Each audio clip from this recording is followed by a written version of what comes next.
Hi, my name's Phil. I like talking about politics, and in this video I'd like to discuss the suggestion that Simon Case, the Cabinet Secretary, is going to be popping up in a lot of news today, and head of the Civil Service, may not be much longer in the role as a result, potentially, of any number of scandals centred on him, but with the latest being his role in covering up the corruption which allowed Richard Sharp to become chair of the BBC, and the same corruption which sparks the scandal which brought him down last week. But first, if you'd like to be notified of daily news and politics, please subscribe to the channel. So we may be getting a hat trick of resignations here. We had Dominic Raab just over a week ago, then Richard Sharp a week later. Now the Sunday Times reckons that Cabinet Secretary Simon Case could be out the door shortly as well. Not this week. They think it will be after the coronation, which is this weekend. So maybe in another week, maybe Sunday. And I have to say, there is a right web of skullduggery surrounding Simon Case right now. I will certainly be discussing him later this week, maybe even later today. Depends when certain news comes out. See, Case was originally appointed by Boris Johnson. And at the time, his appointment raised a few eyebrows. During his time in post under Johnson, he often seemed like he was less the head of the civil service and more like a super butler, just there to fetch and carry and do Boris Johnson's stuff. You know, he's been involved in a lot of what would really be considered political activity, and that includes with something that's going to be announced today. If it hasn't already, by the time this has been published, related to the Sue Gray investigation, which I'll be coming on to. You know, if Sunak has already decided that Case needs to go, and according to the Sunday Times, it certainly doesn't look like he's enamoured of him, then a resignation announcement on Sunday would do quite nicely to cover up the local election results. See, they've already made sure that there won't be much coverage of the election results at the weekend by staging the coronation then. See, the way it works is the local elections are this Thursday. Don't forget your ID, by the way. They're this Thursday. Results will come out across Friday, so there'll not be results out in time for the Friday papers. But that doesn't matter because the Friday papers will be full of the coronation anyway. The coronation takes place on Saturday. Normally, the Saturday news, in terms of newspapers, the front pages will have something to do with the election results. Now that'll be the coronation. Sunday will be who wore what hat at the coronation. And if Case actually does resign on Sunday, just say, well, that'll clobber the Monday news as well. So Case's last act of political activity for the Tories at our expense might be a conveniently timed resignation. Now, this isn't certain, by the way, just because the Sunday Times thinks there's an indication here. But you think so what has Case done to deserve such an ignominious exit? In general terms, he has been a fairly terrible cabinet secretary in terms of that model of impartiality of the civil service. They are, of course, supposed to carry out the wishes of the Prime Minister. They are there as a functionary of the government, of course, but they're not supposed to carry out political skullduggery.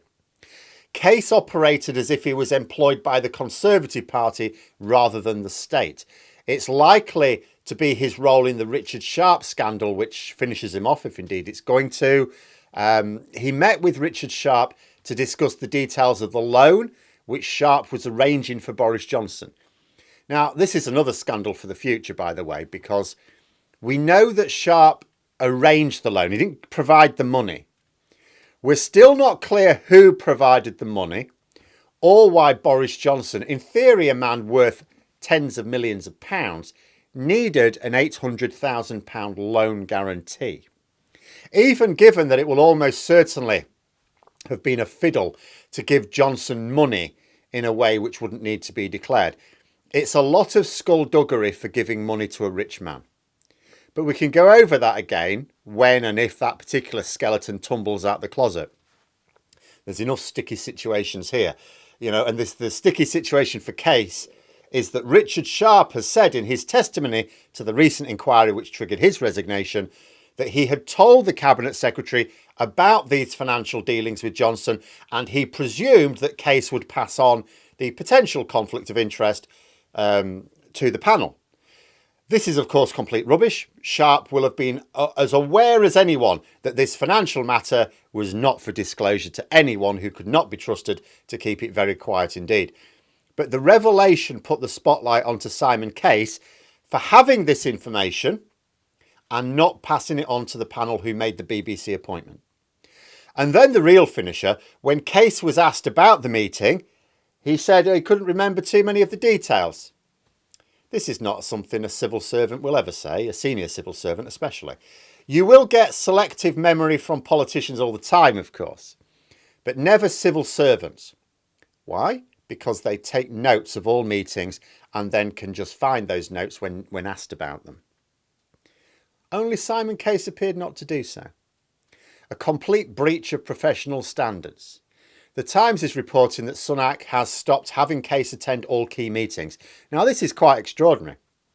The Cabinet Secretary needs to attend those meetings, really, in order to actually know what's going on. They're the head of the civil service. If there's going to be meetings between senior civil servants who are under them and the Prime Minister, well, the Cabinet Secretary needs to know what was discussed. But there's also a bit of tug of war going on. Simon Case is also instrumental in the Tory media's latest efforts to find something to attack Keir Starmer with. People may have noticed that they're trying to bring Sue Gray back into the picture by alleging that Gray broke the civil service code in having talks with Labour without informing the Cabinet Secretary and therefore the government. This investigation is supposed to be reporting today, and it's supposed to report that she did indeed break the code. Although I'm going to strongly suspect when I do the video on it, they won't actually be able to say what she did wrong. But in point of fact, nobody has yet been able to explain where in the code it says that she can't talk about that. See, those who've tried to attack Labour with this in the past have often pointed parts of the code which refer to joining a business where there could be conflicts of interest. Like, for example, a business that might want to employ you to do some lobbying or to get you to teach you about the ins and outs of government in terms of getting to the right people for right decisions or access to public contracts. This doesn't apply to the Labour Party. The Labour Party already has direct access to ministers. The Labour Party already has public money to run its offices. The Telegraph is trying to suggest that Gray was working on Partygate at the same time as Labour and talks with her. Again, absolute verifiable nonsense. The Chief of Staff position for Keir Starmer didn't become vacant for 4 months since Gray had completed her role in Partygate. And Simon Case is at the centre of the efforts to damage Labour over this in 2 ways. First, as head of the civil service, this internal investigation, which is not at all the independent investigation that Rishi Sunak insists is due process, would be at least coordinated by Simon Case, if not carried out by him. And he is known to have to hold a great deal of personal antipathy towards Sue Gray, basically because she's considered competent and he's not. Second, he's working to try and persuade a COBA, which is a committee that decides on civil service, amongst other things, gardening leave. He's trying to persuade them to recommend that Gray has a very lengthy period of gardening leave before she can take up her appointment with Labour, basically long enough to stop her taking up that position until after the election. Again, clearly politically motivated. Now, given that she hasn't been involved in any sensitive work for some time, Sue Gray that is, it's been argued that such a decision would be unprecedented and clearly political pressure would have been applied. But I can talk more about the ins and outs of that chicanery if anything ultimately comes of it, because, you know, this is, as I said, a whole web of skullduggery here. Right now, it's a confected row being blown up in the Tory client media in an attempt to damage Starmer's reputation. But the reality is likely to be that it's not only a confected Westminster bubble row, but will probably be seen as such by voters. Right now, people care that their standard of living is sinking like a stone. The idea that they will suddenly switch their votes back to the party which caused that drop in living standards, even if they are somehow made to believe Starmer is somehow responsible for a civil servant not informing their bosses of talks with him, seems to me frankly incredible. Also, more than a little dodgy that they're going to be announcing the result of this inquiry a few days before an election. But I'll worry about that unlikely plan if it actually looks like it starts to succeed, if it looks like the public are engaging with it. At the moment, it's hard to see how that will be. But in the meantime, it does mean that Case is going to be under a lot of pressure.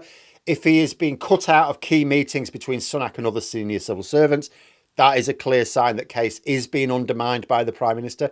Not really viable for him to continue for long in post at that point. If he does resign and he's replaced by someone credible this time, it's hard to see how the Tory client media will be able to use the Cabinet Office for their efforts in the future. It'll also raise questions about what Case knew about the shadowy financial dealings between Boris Johnson when he was Prime Minister and his financial benefactors. See, right now, Sunak is batting away requests for an inquiry into that, into who gave Johnson the money and under what circumstances, by saying that the public aren't interested. I think the public will be very interested. The reason donations and earnings are supposed to be declared is so that the public can see the link between money and government decisions. Maybe we just need a system whereby there's no loopholes, no exceptions to funds being declared. Admittedly, that would make it a very onerous process, however. But if senior politicians had to declare everything, including bank loans, we may get more transparency that way. But in the meantime, we certainly need an inquiry. I actually wouldn't be surprised if there ought to be a criminal investigation, in fact.